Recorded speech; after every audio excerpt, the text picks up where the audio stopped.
ನಾವು ಕೆಲಸ ಮಾಡ್ಕೊಂತ ಹೋಗ್ಬೇಕು. ಒಂದು ನದಿ ಹರಿತಿರ್ತೈತಿ, ನದಿ ಹರಿಯುವಾಗ ಒಬ್ಬರು ಬಾಯಾಗ ಹಾಕೊಂಡು ಉಗುಳದವ್ರು ಅದಾರ, ಕೈಯಾಗ ತಗೊಂಡು ಅರ್ಗ್ಯ ಬಿಟ್ಟವ್ರು ಅದಾರ. ಇವ್ರು ಅರ್ಗ್ಯ ಬಿಟ್ಟಾರ, ನನಗ್ ಹೊಗಳಾರ ಅಂತ ತಿಳ್ಕೊಂಡು ನದಿ ಉಕ್ಕಿಲ್ಲ ಸೊಕ್ಕಿಲ್ಲ. ಏನ್ ಇವ್ರು ಬಾಯಾಗ ಹಾಕೊಂಡು ಉಗುಳಾರ ಅಂತ ತಿಳ್ಕೊಂಡು ಬತ್ತಿಲ್ಲ ಅತ್ತಿಲ್ಲ, ಸುಮ್ಮನೆ ಹರಿದು ಸಮುದ್ರ ಹೆಂಗ ಸೇರ್ತೈತೆಲ್ಲ ಹಂಗ ಮನುಷ್ಯ ನದಿಯಂತೆ ಬದುಕಬೇಕು. ಇದು ಅಮೃತತ್ವದ ಜೀವನ. ಜೀವನದ ಮೇಲೆ ಸ್ವಲ್ಪ ಹೆಚ್ಚು ಕಡಿಮೆ ಸುಖ ದುಃಖ ಕಷ್ಟಗಳು ಮಾನ ಅಪಮಾನಗಳು ಬರ್ತಿರ್ತಾವ, ಬರುದಿಲ್ಲೇನು ಹೇಳಿ, ಎಲ್ಲವೂ ಬರ್ತವೆ. ಇದ್ರ ಮಧ್ಯದೊಳಗೊಂದು ಅಮೃತದ ಜೀವನವನ್ನು ಕಟ್ಟುವುದು. ಮನುಷ್ಯ ಕೆಲಸ ಮಾಡ್ಕೊಂತ ಹೋಗ್ಬೇಕು. ಒಬ್ರು ಕ್ಲೆಮೆಂಟ್ ಅಂತಿದ್ರು, ಕ್ಲೆಮೆಂಟ್ ಯುರೋಪ್ ದೇಶದೊಳಗೆ. ಕ್ಲೆಮೆಂಟ್ ಏನ್ ಮಾಡ್ತಿದ್ದ ಅಂದ್ರ, ಒಂದು ಮಕ್ಕಳಿಗೆ, ಬಡವ್ರ ಮಕ್ಕಳಿಗೆ ಸಾಲಿ ಕಟ್ತಿದ್ದ.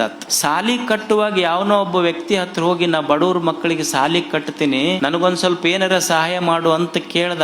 ಕೇಳಿದ ತಕ್ಷಣ ಆ ಶ್ರೀಮಂತ ವ್ಯಕ್ತಿ ಇವ್ರ ಮಕ್ಕಕ್ಕೆ ಉಗುಳದ ತಕ್ಷಣ ಕ್ಲೆಮೆಂಟ್ ಕೈಯಾಗೆ ತನ್ನ ಕಿಶಾದಿಗಿನ ಖರ್ಚಿಪ್ ತಗೊಂಡು ಒರೆಸ್ಕೊಂಡು ಹೇಳದ್ನಂತ, ಉಗುಳಿದ್ದು ನನಗಾತು, ಮಕ್ಕಳ ಸಲುವಾಗಿ ಒಂದ್ ಸ್ವಲ್ಪ ಏನ್ರ ಕೊಡು, ಸಾಲಿ ಕಟ್ಟಬೇಕಾಗೈತ್ ನಂತ. ಇದು ಅಮೃತತ್ವದ ಜೀವನ. ಇದು ಅಂದ್ರೆ ಸೋಲುಗಳ ಮಧ್ಯೆ, ಅಪಮಾನಗಳ ಮಧ್ಯೆ, ನೋವುಗಳ ಮಧ್ಯೆ ಒಂದು ಜೀವನ ಕಟ್ಟುವುದಷ್ಟೇ. ಬರುವುದಿಲ್ಲೇನು, ಅಪಮಾನಗಳು ಬರ್ತಾವ, ನಿಂದೆಯ ಮಾತುಗಳು ಬರ್ತಾವ, ಸಹಿಸ್ಕೋಬೇಕಾಗ್ತದ ಜೀವನದಲ್ಲಿ. ಈಗ ಬರೋದು ಕಲ್ಲು ಹೊಡಿತಾರೆ. ಎದಕ್ ಕಲ್ಲು ಒಗಿತಾರೆ? ಜಾಲಿ ಗಿಡಕ್ಕೆ ಯಾರ ಕಲ್ಲು ಒಗದಾರ? ಕಲ್ಲು ಮಾವಿನ ಗಿಡಕ್ಕೆ ಒಗಿತಾರೆ. ತಿಳ್ಕೊಬೇಕು, ನಮಗೆ ಮಂದಿ ಬೈಯಾಕತ್ತಾರ ಅಂದ್ರೆ ನಾವು ಮಾವಿನ ಗಿಡ ಅಂತ ತಿಳ್ಕೊಬೇಕು, ಜಾಲಿ ಗಿಡ ಅಲ್ಲ ಅಂತ ನಿಶ್ಚಯ ಮಾಡಿಕೊಳ್ಳೋದಷ್ಟೇ. ಸೋಲಿನ ಮಧ್ಯದಲ್ಲಿ, ಅಪಮಾನದ ಮಧ್ಯದಲ್ಲಿ, ಕಷ್ಟದ ಮಧ್ಯದಲ್ಲಿ ಒಂದು ಸುಂದರವಾದ ಬದುಕನ್ನು ಕಟ್ಟಿಕೊಳ್ಳುವುದೇ ಜೀವನ್ಮುಕ್ತಾವಸ್ಥೆ.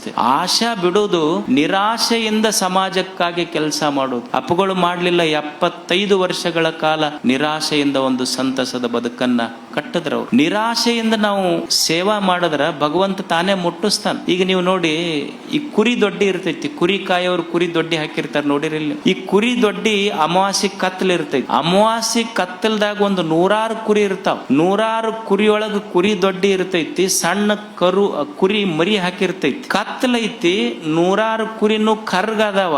ಆದ್ರ ಮರಿಗೆ ಹಾಲು ಉಣಿಸಬೇಕಾದ್ರ ತಾಯಿ ಕತ್ತಲದೊಳಗ ಕರ್ಗನ ಮರಿಗೆ ಹೆಂಗ್ ಹುಡ್ಕೊಂಡು ಹೋಗಿ ಹಾಲು ಉಣಿಸಿ ಬರ್ತೈತಿ, ಹಂಗ ಸುಮ್ಮ ನಮ್ಮ ಕಾಯಕ ನಾವು ಮಾಡ್ಕೊಂತ ಹೋಗುದ್ರ ಫಲ ಬರುದಿದ್ರೆ ಹೆಂಗ ತಾಯಿ ತನ್ನ ಕರುವಿಗೆ ಮಲಿ ಉಣಿಸ್ತಲ್ಲ, ಹಂಗ ನಿಸರ್ಗ ಅನ್ನುವ ತಾಯಿ ನಮ್ಮ ಪುಣ್ಯದ ಫಲ, ಕಾಯಕದ ಫಲ ಕೊಟ್ಟೆ ಹೋಗಿಸ್ತೈತಿ, ಮುಟ್ಟಿಸೇ ಹೋಗಿಸ್ತೈತಿ. ಅದಕ್ಕಾಗಿ ಆಶೆಯಿಂದಲ್ಲ, ನಿಷ್ಕಾಮದಿಂದ ಸಮಾಜಕ್ಕಾಗಿ ಒಂದಿಷ್ಟು ಸೇವೆ ಮಾಡುವುದು. ಅಂಥ ಸೇವೆಯನ್ನ ಪರಮ ಪೂಜ್ಯರು 75 ವರ್ಷಗಳ ಕಾಲ ಈ ನಾಡಿನಲ್ಲಿ ಮಾಡಿದ್ದಾರೆ. ಅವರ ಸೇವೆ ಅನುಪಮವಾಗಿರುವಂತಹದ್ದು. ಬಾಲ್ಕಿ ಮಠ ಬಸವ ತತ್ವ, ಬಸವ ಸೇವೆ, ಸಮಾಜ ಸೇವೆಗೆ ಅದು ಇನ್ನೊಂದು ಸರಿಸಾಟಿ ಇಲ್ಲದಂತೆ ಈ ನಾಡಿನಲ್ಲೆಲ್ಲ ಕೆಲಸ ಮಾಡಿದೆ.